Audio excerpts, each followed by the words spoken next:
Thanks for joining us for Noon Plus. I'm Deja Barrett in for Elena Holland. We start with continuing coverage of the officer-involved shooting in Grand Rapids just over a week ago. Daquan Johnson was shot and killed in Grand Rapids by a Grand Rapids police officer.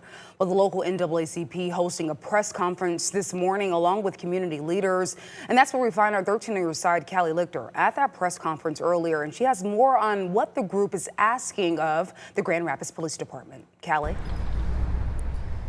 Yeah, the NAACP Greater Grand Rapids Branch President Clee Jackson called for transparency in what he calls actual reform from the Grand Rapids Police Department following Johnson's death and the departure of Chief Eric Windstrom. Jackson says he has talked to the Michigan State Police, who say they will be intentional with the investigation. But Jackson says they also want transparency with specific parts of the investigation, like the life-saving measures performed on Johnson. After the shooting death of Patrick Loya by former Grand Rapids police officer Christopher Schur in 2022, Jackson acknowledges changes have been made in the department.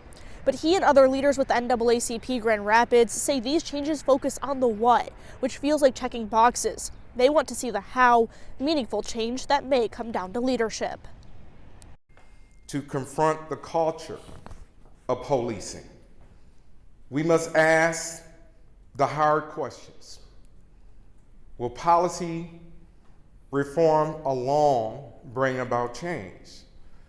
The answer, we believe, is no. Not without community oversight, accountability, and real consequences.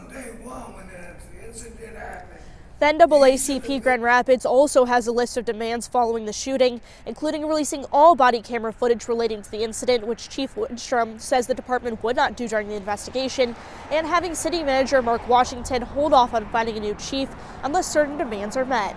Community leaders ask people to remain peaceful without violence as the process and investigation continues. Live in Grand Rapids, I'm Callie Lichter, 13 on your side.